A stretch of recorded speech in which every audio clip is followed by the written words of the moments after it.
ang ating nag-iisa, si Yorme Isko Moreno Dumagoso.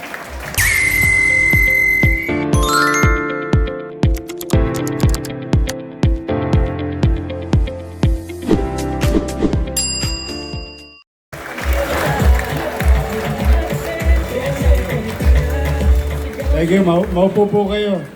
Maraming salamat sa ating minamahal na Vice Mayor Chi, sa ating mga konsehal ng 3rd District.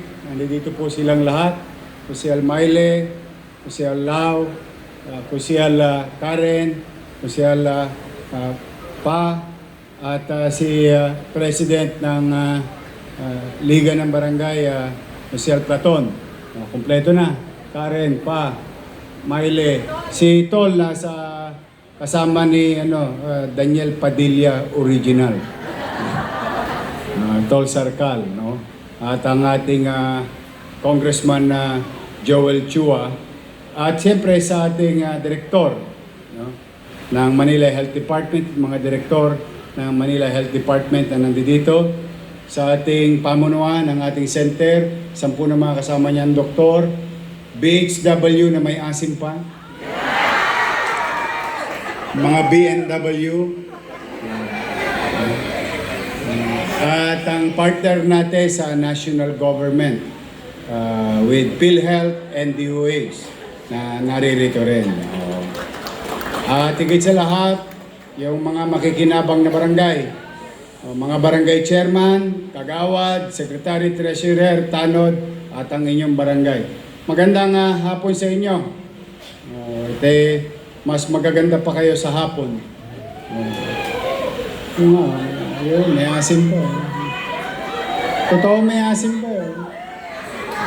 Pangsinigang.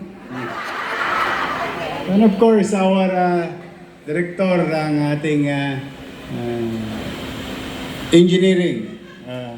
Palapakan niyo to, di ko na pinapatulog ito. Hindi na nakakauwi sa asawa niya. Kaka-drawing, kaka-plano, hindi kami natigil. Baguhin ang mga pasilidad natin na naayos sa pangangailangan ng populasyon at na makabagong panahon. Engineer Andres, palakpakan. Sa atin lahat dito, magandang araw. You know, just to remind those who are listening, kasi alam ito, mas kasagsagan ng bagyo, I was informed by your situation, which I cannot believe. Alam mo, pag hindi ako masyadong naniniwala, ang ginagawa ko, pinupuntahan ko. Because when I was told about your situation, it was, I think, it's exaggerated. Sabi ko, hindi naman siguro po pwede. Doktora yung pinalitan ko. Doktor din yung asawa niya. I think they should know better than me on how to build a healthcare facility. Hindi po. Talaga po, napakasama po nung San Nicolas. So I went. Sakto umulan. Parandam. Ito na ho, masasabi ko. Sa pinakamagandang health center sa buong mundo nung makita ko nung araw na yun. May nature siya. May effects of nature. May sarili siyang force. At nalulungkot ako, kamusta kaya mga baga ninyo? Dahil sa mga amag na sinisinghot ninyo. Buti pa ang pasyente, paminsan-minsan lang dumarako sa pasilidad na to. Pero yung mga doktor natin, nurses and other medical frontliners are going in and out of this office every single day. And yet, we claim so many things. I swear, I thought I was in Syria. Because how can we live that way and encourage our medical healthcare provider to provide health if they have unhealthy environment and hazardous to them. Lagi ko sinasabi ng mga matatanda, Mahirap maggaling-galingan sa kapitbahay kung sa loob mong tahanan nagpapabaya ka. Kaya po, without any exaggeration din, pag-alis sa pag-alis ko, tanungin niya si Andres. Sabi ko sa Andres, bistahin nyo na yun. Padala mo yung ininyero. Tingnan ninyo ano magagawa natin. Then you come up with a report within 48 hours. And they said, Sir, pwede naman namin ayusin yung alulod. O ayusin yung mga mold, amag, and so on and so forth. Sabi ko, di band-aid yung gagawin natin. Sir, yun po ang, kasi wala tayong pera. Pag mo intindihin yung pera, intindihin mo yung drawing. Sabi ko, tingnan mo kung paano magiging maayos ang lugar na kung saan ang kapwa natin naglilingkod sa bayan, lalo na sa pangkalusugan, ay maayos din. Ayun, then they come up with the drawing. Siyempre, pagtapos ng drawing, ano susunod? Tosgas. Okay, salamat kay Paul. Nakita natin yung mga ilang nakatagong pera ng lungsod na nagkaroon ng interest at mukhang naitago din. Nakuha natin ulit. Naibalik. Siya namang sabi ko ilaan mo sa San Nicolas Health Center. Wala tayong pera. Kaya lang, pinalaki ako ng nanay ko na marunong magpiga ng bimpo. Hanggat may mapipiga sa ikabubuti ninyo. Kasi ayoko naman iniisip ninyo yung kapakanan ng inyong mga nasasakupan, tapos yung sarili nyo naman napapabayaan kayo. Hindi naman yata maganda yun. Kaya sa mga barangay chairman, mga kagawad, secretary, treasurer, we'll make sure that this facility is enough or more than enough as per validated by our national government partner, DOH. Pag tayo po nagpapagawa, nagre-renovate ng mga health facility, we always consult and seek the approval of DOH. Kaya palakpakan natin ang DOH. At sooner or later, sa bisa at galing ng mga maglilingkod rito at BNW at BHW, nako, ha? Nakalimutan niyo ka. BNS, Barangay Nutritionist, Barangay Health Worker, BNS pala, hindi BNW. With our partner in national government, PhilHealth, we'll make sure that every single cent will be utilized accordingly and following their regulation. Kaya magsikap kayo, nasa inyo ang buhay ng health center na ito.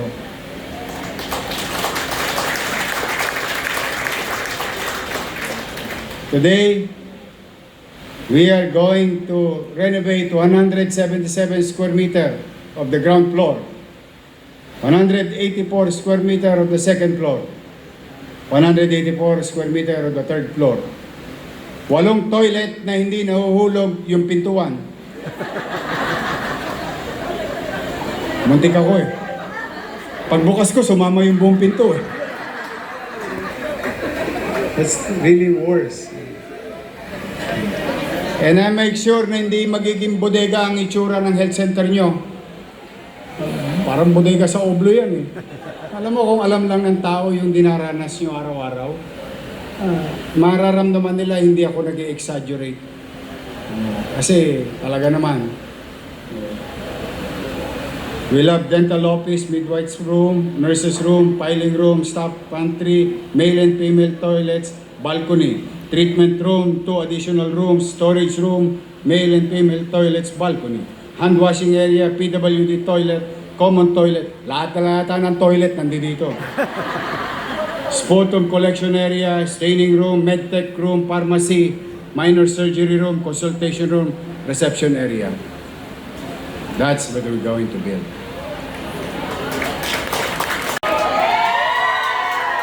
Pasensya na kayo ha. Patawarin niyo muna ako. Saglit na lang naman. Konting tisa lang. Nalungkot kasi ako. Sasaglit kong nawala, maraming sinarang health center. Nagulat ako, ang health center pinapadami. Kasi ang populasyon dumarami. Hindi isinasara ang health center. So, blessing in disguise, these are the type of lesson in life that you can utilize adversity in your advantage. There is challenges here. O now, we move them. O yung isang saradong health center, kahit pa paano, panyanga-nyanga, o mayroong serbisyo, patay, nabuhay. Tapos may konti pa. But, while you're there, we're addressing your situation. At least kung meron mang buting pagsasakripisyo nyo, ay, hindi pala kami natenga. Pinalis kami para doon muna sa isang health center, yung pala aayusin yung aming trabahuhan. O now, nadali na. Tapos na. Si Andres, mabilis gumawa yan. Nadali. O, balik na kayo dito. O, pagbalik nyo naman dito, yung iiwanan nyo, ipapaayos ko. O, kasi luma na rin yun eh. Tapos, yung Pamana Health Center, nabawi na natin.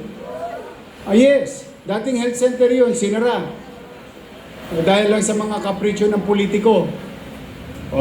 Ngayon, I'm happy to inform you that DOH already approved the design of Pamana Health Center. So, ano susunod? Chapi na lang. So, we will reclaim. And you know that the policy of the city is to focus on MBN, minimum basic needs. Housing, education, healthcare, and jobs. Mga taga 3rd District, lalo na to, San Nicolas. Next week, magkikita ulit tayo, mga chairman. A week or 10 days from now. Remember, we built Binondominium 1. We're going to build Binondominium 2. Ewan ko kung napapansin nyo, naggagayak na yung lupa doon. Tingnan ninyo, kiniklear na. Wala pa tayong pera niya. Kasi yung 30 years na squatter sa gitna ng island, malaking bloke na natanggal natin. Tama, mali? O ngayon, yung another bloke, mabigyan ng dignidad. Release, 5 years. We'll produce more doctors, more nurses. We were going to be part of the nation-building approach. Your capital of the country will participate in producing medical professionals because by Friday, we are going to inaugurate Pamantasan Lungsod ng Maynila College of Medicine and Hospital ng Maynila. From 300 CAP students that we can produce yearly, we are now going to produce in a good day, someday, 5,000 medical professionals. And mind you, and I want you to be proud of it because you're Manileños, PLN for that matter is producing not only professional but top-notch professionals, medical professionals. Sabi nga, ang manok na nangingitlog ng ginto dapat binibitaminahan, hindi pinuputol ang ulo at gawing inasal. We must continue to invest to those who produce like you. Today, we are investing in you, your city government, for you to have a better working environment.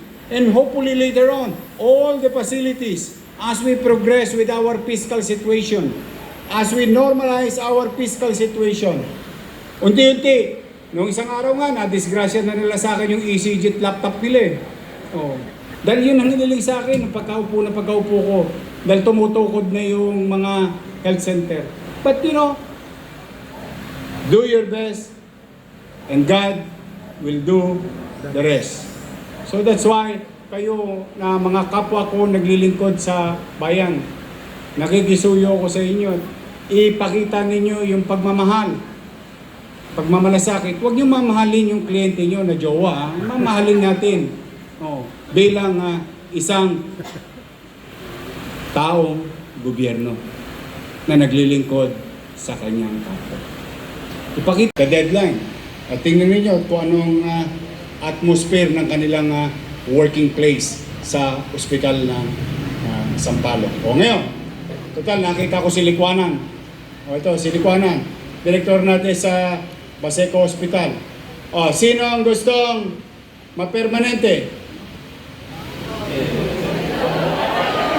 Ayaw sa Baseco. Hindi, kasi I need to inform you. Why? Meron tayong bagong plantilla na pupunuan sa buong ospital ng Baseco. Pag-apply na kayo, kung doktor kayo, naka-COS kayo, baka may item for you. Kung nurse kayo or dentist kayo, baka hindi naka-COS lang kayo, may item for you. Available. O, titirahin nyo na lang. Abangan ninyo, siguro in the coming 2 weeks, ipapublish na yun sa civil service. Grab the opportunity. We are hiring. Permanent position. Doctors and other medical profession or maybe administrative staff. This is permanent. This is a newly created plantilla for our healthcare provider. Because as I have said and committed to the people of Baseco, I will make sure that lost opportunity, the 3 years lost opportunity to them, I will move heaven and earth in our own little way to make it a hospital because it was designed to be a hospital. But nakatenga ng 3 taon, lost opportunity. Now, we are recovering. OPD and all other things doon. Katulad na sinabi ni Magsaysay, those who have less in life must have more in law. Kaya ako'y naghihikayat sa inyo. Sayang. Ang pinakamahirap hanapin sa gobyerno, item.